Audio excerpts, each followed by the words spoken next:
नदीजोड प्रकल्प प्रामुख्याने मराठवाड्यासाठी प्रस्तावित आहे। मात्र प्रस्तावित असलेल्या याच प्रकल्पाकरिता शासनाने नेमलेल्या अभ्यास समितीमध्ये मराठवाड्यातील एकाही अधिकाऱ्याचा समावेश करण्यात आलेला नाहीये। एवढंच नाही तर मुख्य अभियंता नदीजोड प्रकल्प कार्यालयही नाशिकला हलवण्यात आल्यानं नदीजोड प्रकल्पाच्या पाण्यावर आता अहिल्यानगर नाशिककर डल्ला मारून मराठवाड्यावर पुन्हा अन्याय होणार की काय असा संशय व्यक्त केला जातोय।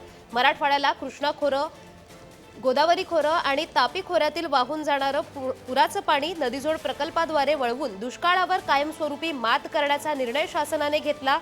याकरता 2024 मध्ये नदीजोड प्रकल्प अभ्यास समन्वय समिती नेमली होती। या समितीमध्ये मराठवाड्यासाठी असलेल्या अभ्यास समितीचा अभ्यास कक्षही नाशिक येथेच उभारण्यात आलाय। एवढंच नाही तर मुख्य अभियंता नदीजोड प्रकल्प हे नवीन पद निर्माण करून त्याचं कार्यालय नाशिक इथे स्थापन करण्यात आलं। या अभ्यास समितीच्या अनेक बैठका झाल्या, नाशिक इथेच या बैठका झाल्या। या समितीने उल्हास, वैतरणा आणि दमणगंगा या 3 खोऱ्यांची परिगणना केली, तेव्हा या तिन्ही खोऱ्यात 370 टीएमसी पाणी अतिरिक्त शिल्लक असल्याचं कळवलं होतं। एकात्मिक राज्य जल आराखड्यानुसार 115 टीएमसी आणि गोदावरी खोऱ्यात वाढवण्याची तरतूद असल्याचा अहवाल दिला होता।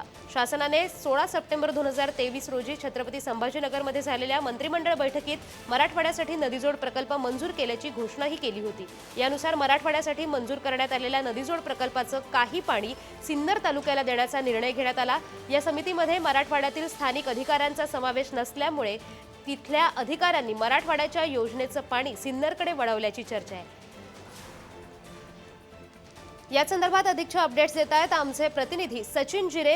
तर सचिन, काय अधिकची माहिती समोर येते? मराठवाड्यातलं जे तिथे पाणी जाणार होतं ते सगळं मुख्य कार्यालय वगैरे नाशिकमध्ये, काय अधिकची माहिती आहे?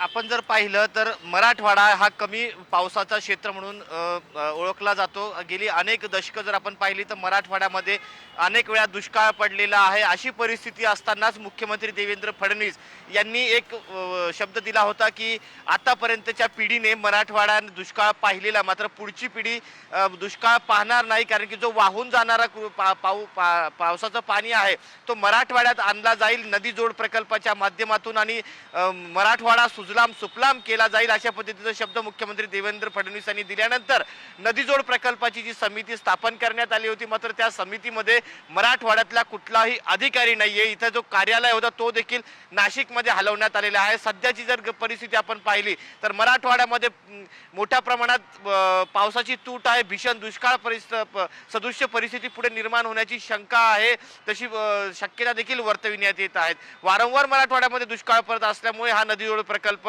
महत्त्वाचा आहे। असं असताना देखील हा जो नदीजोड प्रकल्प मराठवाड्यासाठी प्रस्तावित आहे, मात्र त्यातलं पाणी आता सिन्नरला देण्याचं घाट कुठेतरी आखलं जात आहे। मात्र मराठवाड्यासाठी जो प्रस्तावित योजना आहे ते मग सिन्नरला पाणी का दिलं जातं असा प्रश्न सर्वप्रथम उपस्थित केला जातोय। जर मराठवाड्याची ताण भागल्यानंतर पाणी उरत असेल तर मग तो पाणी सिन्नरला दिलं तर हरकत नाही, मात्र जो अगोदर मराठवाड्याला पाणी दिलं गेलं पाहिजे अशा पद्धतीची भूमिका इथल्या स्थानिक राजकीय नेत्यांची आहे, शेतकरी नेत्यांची आहे आणि ती रास्त देखील आहे। कारण की असं जर होत असेल तर यापूर्वी अनेक वेळा मराठवाड्यासाठी पाणी सोडलं गेले, मात्र मराठवाड्यापर्यंत सोडलेलं पाणी पूर्ण पोहोचलेलं नाही, हा इतिहास आहे। त्यावरून अनेक वेळा आंदोलनं झाली, अनेक वेळा निदर्शनं झाली, अनेक वेळा शेतकऱ्यांना रस्त्यावर देखील उतरावं लागलं, मात्र त्यानंतर हा तोडगा म्हणून पाहिला जात होता। मात्र पुन्हा जर नाशिक असेल किंवा अहिल्यानगर या पुढच्या धरणातले क्षेत्रातले ते जिल्हा आहेत तिथं जर हा पाणी रोखणार असेल तर मग त्याचा खरंच मराठवाड्याला फायदा होणार का हे पाहणं देखील महत्त्वाचं राहणार आहे। जी सचिन, दिलेल्या सर्विस्तर माहितीबद्दल धन्यवाद।